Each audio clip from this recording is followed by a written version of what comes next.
अब अगला जो टॉपिक है वो है भारत में ऋतु। क्या है? भारत में ऋतु। कितने ऋतु होते हैं एक बार नाम बता दो हमको। कौन कौन? हाँ कौन कौन? शीत ऋतु, ग्रीष्म ऋतु, वर्षा ऋतु और शरद ऋतु। ठीक है। अब देखोगे तो कई जगह हमको 6 ऋतुएं मिलती है। क्या मिलती है? 6 ऋतुएं। ये किताबों में पढ़ा होगा 6 ऋतु। तो एक्चुअल में ये जो शरद वाला समय है इसी को फिर हम दो भागों में, 3 भागों में बांट देते हैं। एक को कहते हैं शरद, एक को कहते हैं हेमंत और एक को कहते हैं शिशिर। तो कई बार एग्जाम में थोड़ा सा इससे भी सवाल पूछ जाता है कि हेमंत का समय कब है, शिशिर का समय कब है, शरद का समय कब है।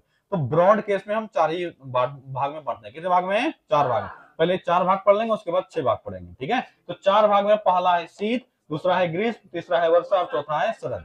ठीक है। इसमें से हम कुछ समय अवधि भी पता होनी चाहिए कि कौन सा समय है कौन सा ऋतु का। ठीक है। याद रखना 4 वाले में 6 वाले में थोड़ा तो समय में अंतर होगा, लेकिन हमको ब्रॉड केस में क्या याद रखना है? 4 वाला। क्या याद रखना है? 4 वाला।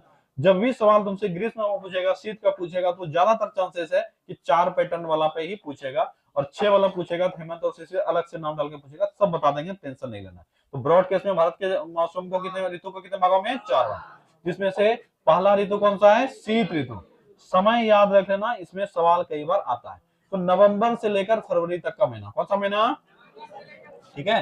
नवंबर से लेकर, ठीक है, नवंबर से लेकर फरवरी। अगर पूछा जाए समय शीत ऋतु का समय क्या है? नवंबर से लेकर फरवरी। अगर हम लोग ग्रीष्म ऋतु का बात करेंगे तो क्या हो जाएगा? मार्च से लेकर मई तक। मार्च से लेकर मई तक। ठीक है। मार्च से लेकर मई तक। अब किसी किसी के दिमाग में चल रहा, हाँ जून में तो और गर्मी लगता है। ठीक है, आ रहे हैं अभी उस पर भी। ठीक है। ग्रीष्म ऋतु का समय क्या है? मार्च से मई। मार्च से मई। इसमें सिर्फ तुमको गर्मी लगता है। क्या लगता है? गर्मी। लेकिन इसके बाद वाला जो समय है जून वाला में गर्मी तो रहता है, लेकिन वर्षा आ जाता है। क्या जाता है? वर्षा। इसीलिए अगला है वर्षा ऋतु। क्या है? वर्षा ऋतु। बोलोगे जून। वर्षा ऋतु कब से? जून से लेकर सितंबर तक। जून से लेकर सितंबर तक। जून से लेकर सितंबर। जून से लेकर सितंबर। क्या कौन सा मौसम है? वर्षा। और यही समय है कि तुम्हारे यहाँ भरकर वर्षा होता है। जून जुलाई अगस्त में बारिश एकदम भर भर के होता है। तो वर्षा ऋतु का समय जून से लेकर सितंबर। उसके बाद आया शरद। क्या आया? शरद। अगर पूछा जाए मजेदार मौसम कौन सा होता है, बोलोगे शरद। क्या होता है? शरद। ये सितंबर से लेकर नवंबर तक। क्या होता है? सितंबर से लेकर नवंबर। सितंबर लास्ट या अक्टूबर ले लो, अक्टूबर नवंबर या सितंबर में शुरू हो जाता है। ठीक है। सितंबर से लेकर नवंबर तक। सितंबर से लेकर नवंबर। और फिर नवंबर में क्या आ जाएगा? ठंडी। यानी अगर पूछा जाए मजा कब आता है, तो मजा आता है इसी में। ठीक है, शरद ऋतु में। ठीक है, इसमें। या फिर जब हमारा ठंडा निकलने लगता है, फरवरी से मार्च तक वाला, ये समय मजेदार होता है, खुशनुमा मौसम होता है। एकदम पूरा, ना तो तुमको ठंडा लगेगा, ना अधिक गर्मी लगेगा। एकदम एक शर्ट डालोगे, टी शर्ट डालोगे, घूमते रहोगे, ना गर्मी लग रहा है ठंडा लगा। 12 बजे दिन में अभी दिन मार्केट में घूमे, कोई दिक्कत नहीं है। लेकिन जैसे जैसे गर्मी बढ़ने लगेगा तो घर में रहना पसंद करोगे, ठंडी भी बढ़ेगा तो घर में रहना पसंद। अभी देख लो मौसम कैसा है। ठीक है, चलो, क्या समय पता चल गया 4 ऋतु का? अगर शीत पूछा जाए नवंबर से फरवरी, ग्रीष्म पूछा जाए तो मार्च से मई, वर्षा पूछा जाए जून से सितंबर। ठीक है। जून कई जगह सितंबर नहीं देगा, जून से अगस्त दे देगा। क्या दे देगा? जून से अगस्त। ठीक है, थोड़ा बहुत ऊपर नीचे होता है, कोई दिक्कत नहीं है। ठीक है। शरद ऋतु क्या हो जाएगा? सितंबर, अक्टूबर और नवंबर, 3 महीने का। ऑब्वियसली 12 महीना है तो 3-3 महीना करके हम बांट दिए 4 भागों में। ठीक है, तो याद रखोगे, अगर हम 4 भागों में बांटेंगे 3-3 महीना सबके पास आएगा। यही मोटा मोटी है, 3-3 महीना, 3-3.25 महीना, 2.5 महीना, यही मोटा मोटी है जिसमें हम सबको बांट दिए। क्या ये समय सबका क्लियर हो गया? अब तुम ही लोग हमको सवाल का जवाब दोगे कि शीत ऋतु अधिक प्रभावित किसको करता है, उत्तर भारत को या दक्षिण भारत को? और ग्रीष्म ऋतु अधिक प्रभावित किसको करता है, उत्तर भारत को या दक्षिण भारत को? उत्तर भारत को। Very good. यही एक है जिसको समझ में आया मेरा पूरा बात अभी तक। हम क्या बताए थे कि उत्तर भारत ही दोनों चीज में फेस करता है अधिक। बताए थे ना कि ठंडे के दिनों में भी ज्यादा प्रभाव किस ओर पड़ता है? उत्तर भारत। गर्मी के दिनों में भी ज्यादा प्रभाव किस ओर पड़ता है? उत्तर भारत। दक्षिण भारत लगभग क्या होता है? स्टेबल। लगभग क्या होता है? स्टेबल। वहां बहुत अधिक ठंडी भी नहीं है। ठंडी के दिनों में भी वहां गर्मी लगेगा। क्या लगेगा? गर्मी। और गर्मी के दिनों में बहुत अधिक गर्मी नहीं लगेगा, गर्मी लगेगा लेकिन बहुत अधिक गर्मी नहीं लगेगा। इसका ठंडी टू गर्मी अगर देखोगे 24-25 से लेकर 34-35 या 35-36 तक यही टेम्परेचर स्थिर रहता है, इसी बीच में फ्लक्चुएट करेगा।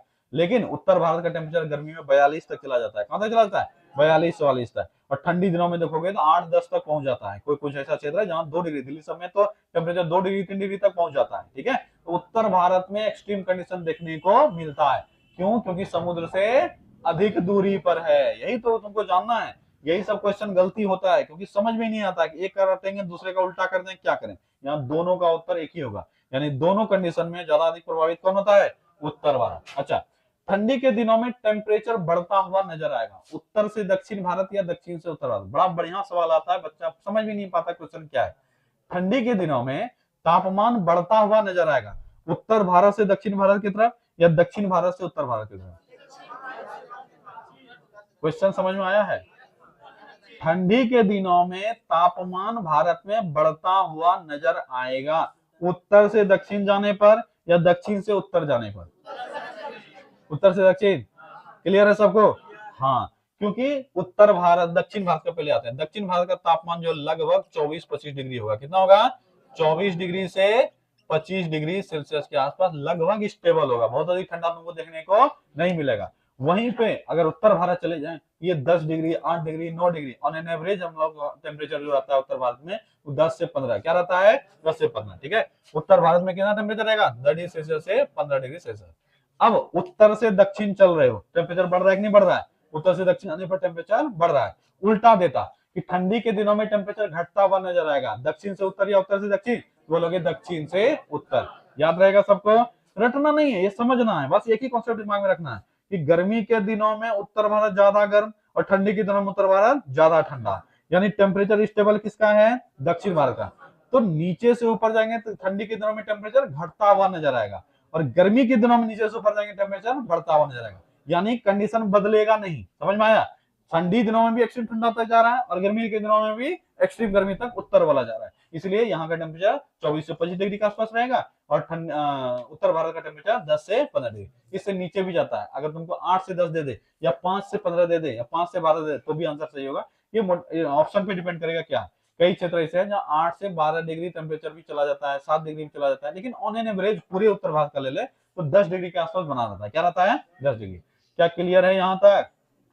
अब पूछ ले, इस दौरान भारत के अधिकांश हिस्सा क्या होता है? वर्षा वाला हिस्सा होता है, सूखा हिस्सा होता है, क्या होता है? बोलोगे शुष्क रहता है। क्या रहता है? शुष्क। ठीक है, शुष्क। ठीक है, शुष्क मतलब क्या होता है? शुष्क मतलब सूखा होता है। हमारे यहाँ ठंडा का दिन सूखा होता है। ठंडा का दिन क्या होता है? सूखा। अब ये भूल जाओगे तुम लोग, ठंडा का दिन सूखा क्या बोल रहे हैं, याद रहेगा नहीं रहेगा? ठंडे के दिनों में तेल लगाते हो हाथ में, ज्यादा लगाते हो ना, गर्मी के दिनों में नहीं लगाते हो। कारण क्या है? गर्मी के दिनों में गर्मी है, मौसम में वातावरण में नमी है, पानी है, हमारा शरीर से भी पानी निकल रहा है गर्मी के कारण, तो मौसम में भी वैसा पानी है जिसकी वजह से हमें ऑयल का आवश्यकता नहीं होता है। लेकिन ठंडी के दिनों में पूरा मौसम क्या है? सूखा, जिसके वजह से अब शरीर से भी पानी नहीं निकल रहा है क्योंकि गर्मी नहीं है। ठीक है, इसलिए हमारा स्किन फटने लगता है, जो अजीब अजीब हो जाता है, रैशेस टाइप से, व्हाइट व्हाइट। तो तुम क्या लगाते हो? तेल, ताकि हमारे शरीर में नमी बना रहे। मॉइस्चराइजर बोलते हो। क्या बोलते हो? मॉइस्चराइजर। ये मॉइस्चराइजर का अर्थ समझते हो क्या होता है? मॉइस्ट बनाए रखना, नमी बनाए रखना। ठीक है, तो मॉइस्चराइजर लगाओ या तेल लगाओ, तेल भी तुम्हारे शरीर के ऊपर पे एक ऑयली लेयर लगा देता है, जिसके वजह से शरीर का नमी कम नहीं होता है। समझ में आया? तो ठंडी के दिनों में सूखा, ठंडी के दिनों में सूखा, और गर्मी के दिनों में मौसम कैसा होता है? गीला। ठीक है, तो याद रखना, ठंडी के दिनों में अधिकांश हिस्सों में मौसम कैसा होता है? शुष्क।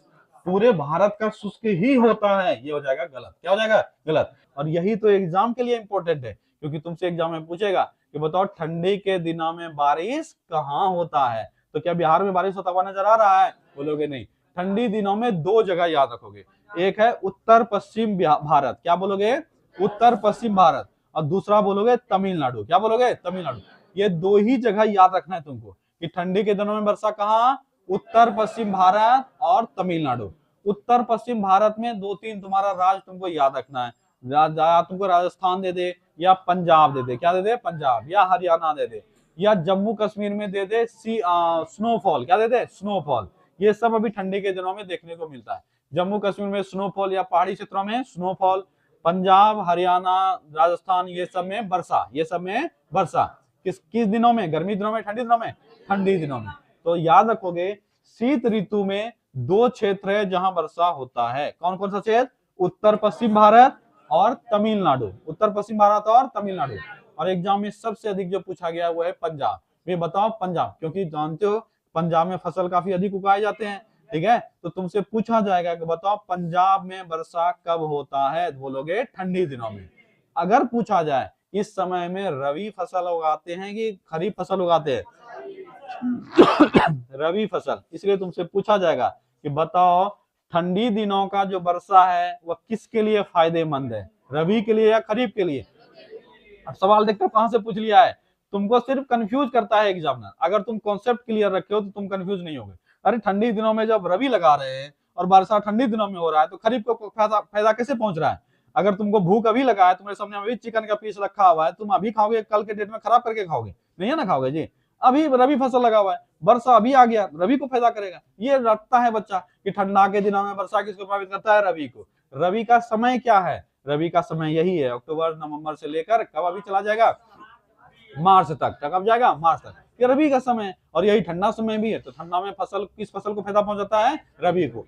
कहां कहां वर्षा होता है? उत्तर पश्चिम भारत और तमिलनाडु।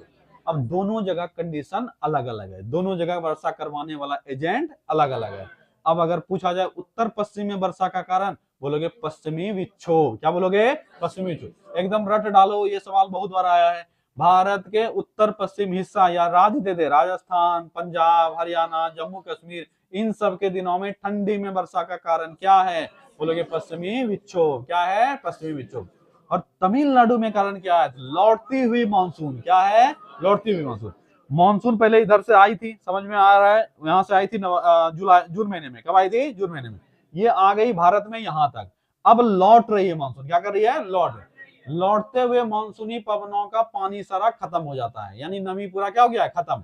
तो जो भारत वाले क्षेत्र में, यानी मध्य भारत वाले क्षेत्र में गुजर रही है, उसके पास कोई एनर्जी बचा हुआ ही नहीं है। तो भारत का जो हिस्सा है, ठीक है, ये है भारत का हिस्सा। इधर से मानसूनी पवनें प्रवेश तो करती है, लेकिन जो मानसूनी पवनें यहीं पे लौट रही है, क्या इसको कहीं पानी मिल रहा है? नहीं। लेकिन जो मानसूनी पवनें इधर से लौट रही है, यहाँ क्या है? बंगाल की खाड़ी। क्या है? बंगाल की खाड़ी। ये सब वापस क्या करता है? पानी ले लेता है, और पानी लेता है, फिर से नमी आ गया, यानी इसको चोरी करने का जगह मिल गया। तो अब ये जब भारत में प्रवेश करती है, देख रहे हो कहीं पे जमीन में प्रवेश की है? नहीं। ये कहां प्रवेश की? तमिलनाडु क्षेत्र में। कहां प्रवेश की? तमिलनाडु में। इसीलिए जाते हुए मानसून से लगभग पूरे भारत में, जाती हुई मानसून से लगभग, सॉरी, आती हुई मानसून से लगभग पूरे भारत में। आती और जाती है याद रखना, ठीक है। ये जो पवने हैं ये है आती हुई मानसून। क्या है ये? आती हुई मानसून, ठीक है। ये जून से लेकर सितंबर तक दिखेगा। कब दिखेगा? जून से लेकर सितंबर तक। तो आती हुई मानसून से लगभग समग्र भारत के क्षेत्रों में पानी इसी से होगा। और ये जो अभी दिखा रहे हैं ये है लौटती हुई मानसून। क्या है ये?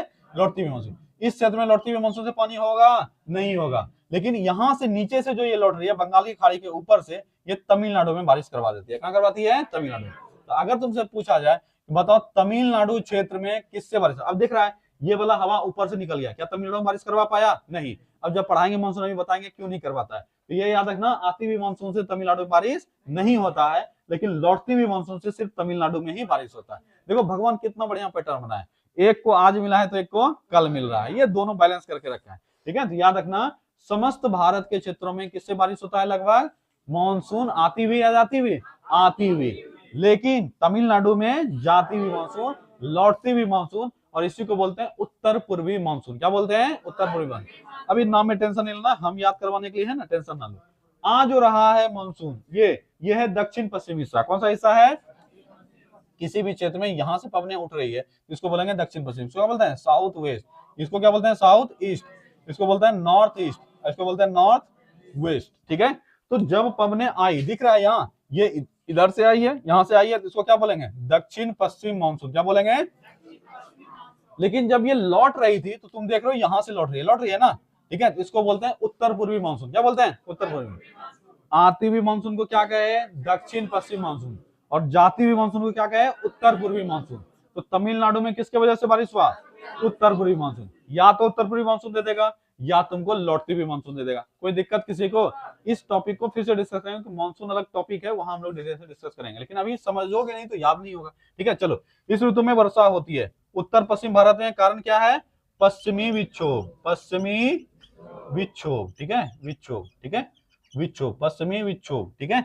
अब यहां से एक सवाल और तुमसे पूछा जाता है डीप थोड़ा सा, कि बताओ पश्चिमी विक्षोभ कहां से आ रहा है? ये जो बार बार बोल रहे हैं पश्चिमी विक्षोभ, ये कहां से आ रहा है? इसके लिए थोड़ा सा वर्ल्ड ज्योग्राफी को तुमको देखना पड़ेगा। भूमध्य सागर एक सागर है, अभी बताएंगे 2 मिनट बाद। भूमध्य सागर क्षेत्र में एक पवने उठती है जो भूमध्य सागर की तरफ से हमारे तरफ बहती है, यानी पश्चिम से पूर्व की तरफ बहती है। किधर से बहती है? पश्चिम से पूर्व। यानी यहाँ है भूमध्य सागर, यहाँ है भारत, यहाँ से एक पवन उठती है, तो ये पश्चिम से पूर्व की तरफ आ रही है। किधर से आ रही है? पश्चिम से पूर्व। और जो जिधर से चलता है, जिधर को नहीं, जो जिधर से चलता है उसके नाम में वही नाम आ जाता है। ये पश्चिम से आ रही थी, इसलिए इसको बोलते हैं पश्चिम विक्षोभ। क्या बोलते हैं? पश्चिम विक्षोभ। तो याद रखना पश्चिम विक्षोभ का जन्म कहाँ हुआ है? भूमध्य सागर में। कहाँ हुआ है? भूमध्य सागर। कभी भी तुमसे पूछ ले कि पश्चिमी विक्षोभ का जन्म कहाँ हुआ, कहाँ से बोलोगे? भूमध्य सागर से। ठीक है, भूमध्य सागरीय क्षेत्र से। ठीक है, अगर कभी भी तुमसे पूछे बताओ इस पश्चिमी विक्षोभ का जन्म कहाँ हुआ, तो बोलोगे भूमध्य सागर। ठीक है, भूमध्य सागर। ठीक है, भूमध्य सागर। अभी बताएंगे थोड़ा देर पे, मैप पे भी बताएंगे। भूमध्य सागरीय क्षेत्र में इसका जन्म होता है और वहां से उठकर ये भारत के पश्चिम तरफ आती है, यानी पाकिस्तान वगैरह इलाका में बारिश करवाते हुए ये भारत में प्रवेश करती है और भारत में आते आते लगभग हो जाती है कमजोर। क्या हो जाती है? कमजोर। लेकिन फिर भी जो पंजाब वाला क्षेत्र है, गुजरात वाला क्षेत्र है, राजस्थान वाला क्षेत्र है, वहां हल्का फुल्का बारिश करवा देती है। और पंजाब वाले क्षेत्र में सबसे अधिक इसी से बारिश मिलता है, राजस्थान वाले क्षेत्र में सबसे अधिक बारिश इसी से मिलता है, इसलिए उसके लिए काफी महत्वपूर्ण है। और उस समय वहां कौन सा फसल लगा हुआ होता है? रबी या खरीफ? तो बोलोगे रबी। यानी किस फसल के लिए लाभदायक है? बोलोगे रबी के लिए। ठीक है, रबी के लिए। किसी को तकलीफ यहाँ तक? नहीं। इस वर्षा को राजस्थान में कहा जाता है, या तुमको दे दे क्षेत्रीय रूप से कहा जाता है, दोनों आंसर एक ही होगा, टेंशन नहीं लेना। अगर तुमसे राजस्थान के बदले में पूछ लिया पंजाब में भी क्या कहा जाता है, गुजरात में भी क्या कहा जाता है, टेंशन नहीं लेना। इस क्षेत्र में मुख्य रूप से राजस्थान में इसका ये नाम है मावट। क्या नाम है? मावट। ठीक है, अगर पूछा जाए कि बताओ ठंडे के दिनों में पश्चिमी विक्षोभ के कारण होने वाले बारिश को स्थानीय रूप से उत्तर पश्चिम भारत में क्या कहा जाता है, क्या बोलोगे? मावट। क्या कहोगे? मावट। कई जगह इसी मावट को महावत लिखा हुआ मिलेगा। क्या मिलेगा? महावत। तो ध्यान देना एक ही वर्ड है, मावट बोले या महावत बोले, ये दोनों एक ही वर्ड है। कहाँ मुख्य रूप से इसका नाम पड़ा है? राजस्थान। ये राजस्थानी शब्द है। तो ज्यादातर सवाल भी जो एग्जाम में पूछा जाता है वो राजस्थान डाल के ही पूछता है कि बताओ पश्चिमी विक्षोभ के कारण होने वाले ठंडी के दिनों में बारिश राजस्थान में क्या कहलाती है? क्या कहलाती है? मावट या महावत। मावट या महावत। क्या है? क्लियर है यहाँ तक किसी सबको? चलो अगला है दूसरा बारिश, यानी एक बारिश था उत्तर पश्चिम भारत में और दूसरा है तमिलनाडु में। तमिलनाडु का कारण क्या है? क्या है? लौटती हुई मानसून। क्या है? लौटती हुई। ठीक है, लौटती हुई मानसून। ठीक है, या इसको और क्या बोल देंगे? उत्तर पूर्वी मानसून। क्या बोल देंगे? उत्तर पूर्वी मानसून। ठीक है, चलो अगला ऋतु है ग्रीष्म ऋतु, गर्मी का समय। कब शुरू होता है गर्मी का समय? तो मार्च में, और ये मई तक का समय है, जो खास सिर्फ गर्मी का समय हम लोग कहते हैं। ठीक है, अगर पूछा जाए ज्यादा प्रभाव किसको है, उत्तर भारत को दक्षिण भारत को, बोलोगे उत्तर भारत। क्या बोलोगे? उत्तर भारत। ठीक है, ज्यादा प्रभावित कौन होता है? उत्तर भारत। ठंडी में भी, ठंडा वाला क्षेत्र में भी ज्यादा प्रभाव, यहाँ भी लिखे थे कि ज्यादा प्रभाव किस पर पड़ा है? उत्तर भारत पर। ठीक है, उत्तर भारत। ठीक है, यहाँ भी उत्तर भारत, और गर्मी के दिनों में ज्यादा प्रभाव किस पर पड़ेगा? उत्तर भारत। अगर यहाँ टेम्परेचर पूछा जाए उत्तर भारत का, हम लोग तो एक्सट्रीम टेम्परेचर फील करते हैं, हम तो लोग कम करते हैं, लेकिन आसाम साइड में तो और मिलेगा। गर्मी के दिनों में उत्तर भारत में जो टेम्परेचर है वो लगभग कितना चला जाता है? 40 से 45 डिग्री। ठीक है, दक्षिण भारत में देखोगे तो 30-35 के आसपास बनाता है। कितना बनाता है? 35। तो 35-36 डिग्री बोलोगे। मैक्सिमम कितना जा सकता है? 35। हाँ 38 भी जा सकता है, लेकिन ऑन एन एवरेज 35-36 डिग्री के आसपास बना रहता है। यानी यहाँ पे भी देखा फ्लक्चुएशन सिर्फ कितना आया? 10 डिग्री का। कितना आया है? 10 डिग्री का। लेकिन यहाँ फ्लक्चुएशन कितना आया? देख रहे हो 10 से कहाँ पहुंच गया? 40, यानी 30 डिग्री का अंतर आया है। यानी ज्यादा प्रभाव किसको पड़ा है? उत्तर भारत को। तो याद रखना इस दौरान भी टेम्परेचर को अगर हम देखेंगे बढ़ता हुआ किधर नजर आएगा? बोलोगे दक्षिण से उत्तर की तरफ। और यहाँ भी देखा ठंडा दिनों में टेम्परेचर घटता है, तो घटता हुआ किधर से किधर नजर आता है? दक्षिण से उत्तर। ठंडा दिनों में टेम्परेचर दक्षिण से उत्तर घटता हुआ नजर आएगा, और गर्मी दिनों में टेम्परेचर दक्षिण से उत्तर बढ़ता हुआ नजर आएगा। इसलिए दोनों कंडीशन में अधिक प्रभावित कौन होता है? उत्तर भारत। चलो अगला है, इसके दौरान उत्तर भारत में चलने वाली गर्म एवं शुष्क हवा क्या कहलाती है? हम लोग इसके चपेट में बहुत अधिक आते हैं, यह है लू। क्या है? देखे हो ना लू को? ठीक है, तो गर्मी दिनों में वो लू मार देता है, तो वही हवा हमारे यहाँ प्रचलित है। तुमसे पूछा जाएगा उत्तर भारत में गर्म हवा क्या कहलाती है? क्या कहलाती है? लू कहलाती है, जो कि जिसका क्षेत्र जो है वो राजस्थान से लेकर बिहार झारखंड तक है। कहाँ तक है? बिहार झारखंड। अगर पूछा जाए वो पवने कहाँ से कहाँ तक चलती है, बोलोगे राजस्थान, थार रेगिस्तान से लेकर बिहार दे देगा, या छोटा नागपुर पठार दे देगा। ठीक है, तो बिहार तक ही लगभग प्रभाव इसका रहता है। किसका? लू का। ये लू तुमको दक्षिण भारत में देखने को नहीं मिलेगा, ये उत्तर भारत में देखने को मिलेगा। ठीक है, इस समय पूर्वी मानसून वर्षा भी देखने को, क्या है? पूर्व मानसून, पूर्वी नहीं, पूर्व मानसून। अब यहाँ एक नया टर्मिनोलॉजी आ गया, पूर्व मानसून। क्या आ गया? पूर्व मानसून। इसका अर्थ क्या हुआ? मानसून से पहले। पूर्व मानसून का अर्थ क्या हो गया? मानसून से पहले। तो हमारे यहाँ पे इस महीनों में यानी इन महीनों में अप्रैल मई में भी कभी कभी वर्षा देखने को मिलता है। स्पेशली तुम देखोगे तो केरल वाले क्षेत्र में वर्षा शुरू हो जाता है, ठीक है। केरल, तमिलनाडु, बंगाल, ये सब में वर्षा तुमको देखने को मिलता है। इसको बोलते हैं पूर्व मानसून वर्षा। क्या बोलते हैं? पूर्व मानसून वर्षा। अब कितना छोटा सा टॉपिक है पर इससे सवाल आ जाता है। तुमको ये वर्षा का नीचे जो नाम लिखा है नाम दे देगा, अब पूछेगा कि ये नाम किस राज्य में है पूर्व मानसून वर्षा का, या पूछ लेगा कि बताओ ये वर्षा कैसी वर्षा है, मानसूनी वर्षा या पूर्व मानसूनी वर्षा। अब कभी पढ़े नहीं हो तो फिर दिक्कत हो जाता है, ठीक है। तो याद रखना पूर्व मानसूनी वर्षा जो है अलग अलग क्षेत्रों में अलग अलग नाम से जानते हैं। इसको कह देते हैं पूर्वी भारत में नॉर्वेस्टर हवा। क्या कह देते हैं इसको? पूर्वी भारत में नॉर्वेस्टर, ठीक है, नॉर्वेस्टर। अगर कभी पूछा जाए कि बताओ किस पवन को भारत में नॉर्वेस्टर हवाएं वर्षा कही जाती है, क्या या नॉर्वेस्टर पवनें कही जाती है, किसको बोलोगे? पूर्वी भारत में। यानी मानसून आने से पहले एक नमी युक्त हवाएं चलती है। क्या चलती है? नमी युक्त हवाएं। उसके वजह से कुछ कुछ क्षेत्रों में वर्षा होता है, जो कि उस समय में जो फसल वहां होता है उसको बड़ा प्रभाव डालता है। आम का वो सीजन चल रहा होता है, आम के फसल को ये बहुत अधिक प्रभावित करता है, मुख्य रूप से केरल और कर्नाटक में। कहां करता है? इसलिए वहां का देते हैं आम्र वर्षा। क्या कहते हैं? बंगाल में वो जो सीजन है वो काल बैसाखी का सीजन है। कौन सा सीजन है? काल बैसाखी। इसलिए बंगाल में क्या कहते हैं? काल बैसाखी। क्या कहते हैं? काल बैसाखी। तो बंगाल में क्या कहलाता है? काल बैसाखी। काल बैसाखी बहुत बार ये एग्जाम में आया है। काल बैसाखी। बंगाल में पूर्व मानसूनी हवाओं को या पूर्व मानसूनी वर्षा को क्या कहते हैं? काल बैसाखी। क्या कहते हैं? काल बैसाखी। अगर खाली केरल दे दे, ध्यान देना, खाली केरल दे दे या केरल व कर्नाटक दे दे, दोनों साथ में दे दे और पूछे कोई एक नाम, बोलोगे आम्र वर्षा। क्या बोलोगे? आम्र वर्षा। आम्र वर्षा। या ऑप्शन में अगर खाली कर्नाटक पूछा है, वहां पे ये वाला ऑप्शन नहीं रहेगा जिसको चेरी ब्लॉसम कहते हैं। क्या कहते हैं? Cherry blossom. ये नहीं रहेगा तभी कर्नाटक में आम्र वर्षा मारोगे, नहीं तो नहीं मारोगे। आम्र वर्षा खाली कहां बोलेंगे हम लोग? केरल। या तुमको दे देंगे केरल और कर्नाटक वाले क्षेत्र में कौन सी वर्षा होती है, तो बोलोगे आम्र वर्षा। लेकिन सिर्फ अगर कर्नाटक दिया तो बोलोगे चेरी ब्लॉसम। क्या बोलोगे? चेरी ब्लॉसम, ठीक है, चेरी ब्लॉसम, ठीक है, चेरी ब्लॉसम। अगर पूछा जाए कि ये किसको प्रभावित करता है तो बोलोगे कॉफी को। किसको? कॉफी। कॉफी के लिए अच्छा है, इसलिए इसको कॉफी वर्षा भी कहते हैं। क्या कहते हैं? कॉफी वर्षा। अगर तुमसे पूछा जाए कि बताओ कॉफी सबसे अधिक कहां उत्पादित होता है, बोलोगे कर्नाटक में, इसको कॉफी वर्षा भी कहते हैं। यानी केरल वाले क्षेत्र में आम को अधिक प्रभावित करता है, यानी आम के लिए अच्छा है, खराब नहीं है, अच्छा है, इसलिए इसको आम्र वर्षा कर दिए। क्या कर दिए? आम्र वर्षा। कर्नाटक में ये कॉफी को अधिक प्रभावित करता है, इसलिए कॉफी को। चेरी जो है, चेरी फूल, वो फूल खिलने लगता है, इसलिए उसको चेरी ब्लॉसम कर देते हैं। क्या कहते हैं? Cherry blossom.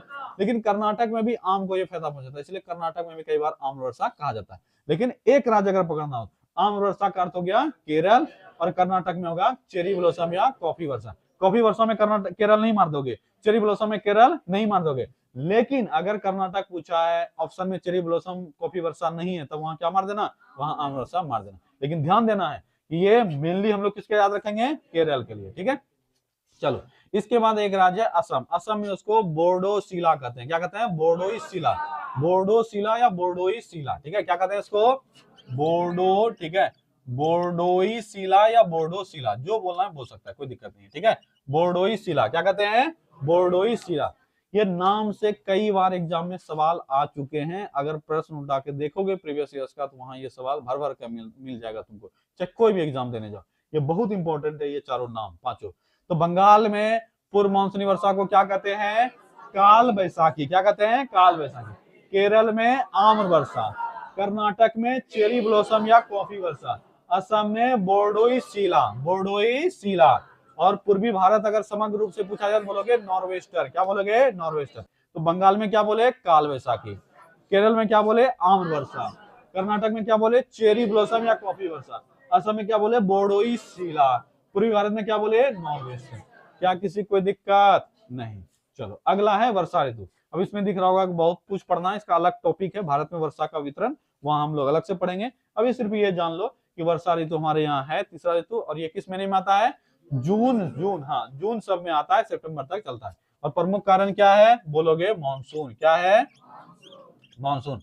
अलग अलग कंडीशन हम देख चुके हैं कि पूरे भारत में सिर्फ मानसून के कारण ही वर्षा नहीं होता है, लेकिन लगभग भारत के क्षेत्र में अधिकांश हिस्सों में अगर वर्षा का कारण पूछा जाए, क्या बोलोगे? मानसून। और इसीलिए हम लोग एक खास सीजन बना दिए, इसको क्या बना दिए? वर्षा। लेकिन इस समय होता है गर्मी। क्या होता है? गर्मी। इसलिए पूछा जाए मानसूनी पवनें कब आती है, गर्मी दिनों में या ठंडा दिनों में? गर्मी दिनों में, क्योंकि जानते हो ये जून सितंबर तक गर्म ही रहता है, ठीक है, गर्मी के दिनों में आती है, लेकिन एक सीजन बना दिया इसमें अधिक वर्षा होता है, इसलिए वर्षा ऋतु। अब आ जाओ शरद ऋतु, इसको कहते हैं लौटती मानसून का, क्या कहते हैं इसको? लौटती मानसून के लौटने का समय। तो मानसून लौटने कब लगता है भारत से? सितंबर के बाद। कब लौटने लगता है? सितंबर के बाद। इसको कहते हैं लौटती भारत का मानसून। और इस समय में बादल छट जाता है। क्या होता है? बादल छट जाता है, आसमान साफ हो जाता है, मौसम खुशनुमा हो जाता है, टेम्परेचर कम हो जाता है, बहुत अधिक कम नहीं, बहुत अधिक ठंडा नहीं होगा, लेकिन खुशनुमा जैसा मौसम रहेगा, हल्का हल्का ठंडा रहेगा, मतलब एंजॉय करने वाला मौसम होता है। अगर पूछा जाए कि साल का वह सीजन, ये 4 सीजन में से वह सीजन जो सबसे अधिक खुशनुमा होता है, खुशनुमा समझते हो ना, एंजॉयबल होता है, वो कौन सा होता है? शरद ऋतु। ये लौटती भी मानसून का समय होता है। अगर पूछा जाए इस समय तापमान क्या रहता है, तो बोलोगे कम। क्या रहता है? कम। बहुत अधिक कम क्या? नहीं, ये शीतलहरी वाला नहीं, कम टेम्परेचर रहेगा तुम्हारा, एकदम एंजॉय करने लायक, ना ज्यादा गर्मी है ना ठंडा, हल्का हल्का। अगर पंखा चल भी रहा है तो कोई दिक्कत नहीं, नहीं भी चला, कुछ आदमी ऐसा होगा जो बिना पंखा चलाए सोएगा, कुछ आदमी पंखा चला के सोएगा, दोनों एंजॉय कर रहा है, ठीक है। आसमान क्या रहेगा? साफ। आसमान क्या रहेगा? साफ। अगर पूछा जाए वर्षा ऋतु में आसमान क्या रहेगा? बादलों से घिरा। क्या रहेगा? बादलों से घिरा। अब वर्षा खत्म हो रहा है, वर्षा ऋतु खत्म हो रहा है, शरद ऋतु आ चुका है, जिससे शरद ऋतु में आसमान क्या हो जाएगा? साफ, ठीक है। पतझड़ शुरू होगा, का अंत होगा? पतझड़ शुरू हो जाएगा। पतझड़ क्या हो जाएगा? शुरू, यानी पत्ते झड़ने लगते हैं। ये समय थोड़ा समय के बाद फिर नए पत्ते आने लगे, मतलब ये समय जो है ये काफी खुशनुमा समय रहता है, ये साल का ये समय, यानी सितंबर से लेकर नवंबर तक। क्या पूरा ऋतु समझ में आया? अब इसमें अगर कभी भी तुमसे पूछ ले कि बताओ हमारे यहाँ 6 जो ऋतु है, उस 6 ऋतु में 2 ऋतु और कौन कौन है, कौन कौन बोलोगे? हेमंत और शिशिर। क्या बोलोगे? हेमंत और शिशिर, हेमंत और शिशिर। यानी अगर 6 ऋतु लोगे तो वहां शीत ऋतु के जगह पे हम बोल देते हैं उसको शरद, बसंत, हेमंत, शिशिर और बसंत। क्या बोल देते हैं? शीत ऋतु हटा देना पूरा, और क्या स्टार्ट करोगे? शरद से। शरद, हेमंत, शिशिर और वसंत। यानी सितंबर से लेकर मार्च तक का समय ये अलग अलग भागों में बढ़ जाता है। समझ में आया क्या बोले? हम लोग जब 4 समय सीजन शुरू किए, शीत ऋतु से लेकर शरद ऋतु तक गए, ये है 4 सीजन। क्या ये? 4 सीजन। लेकिन जब इसको 6 भागों में बांटेंगे तो हम लोग शरद के बाद से शीत तक के समय को बांटते हैं। मानिए ग्रीष्म ठीक है, वर्षा भी ठीक है, शरद वाला समय से हम फेरबदल करना शुरू करते हैं और शीत वाला का पूरा काट देते हैं, यानी शीत का ही वर्गीकरण मुख्य रूप से हुआ है। तो शरद का समय सितंबर, अगस्त सितंबर, ठीक है। हेमंत का समय अक्टूबर नवंबर, शिशिर का समय दिसंबर जनवरी, और वसंत का समय फरवरी मार्च। वसंत का समय फरवरी मार्च। क्या ये कहानी खत्म हो गया यहाँ तक? ठीक है, यही होता है कि शरद से लेकर शीत ऋतु को काट के हम अलग अलग भागों में बांट दिए, 4 भागों में, ठीक है। क्या पूरा पैटर्न समझ में आया? अगर 6 सीजन दे दे तो भी हम क्लियर है, 4 सीजन दे दे तो भी हम क्लियर है। कोई पूछेगा 6 मेनली यही पढ़ना है, 6 सीजन में अगर पूछेगा खाली समय काल पूछेगा, तुम समय अगर क्लियर है तो कोई दिक्कत नहीं है। क्या ऋतु क्लियर हो गया? चलो।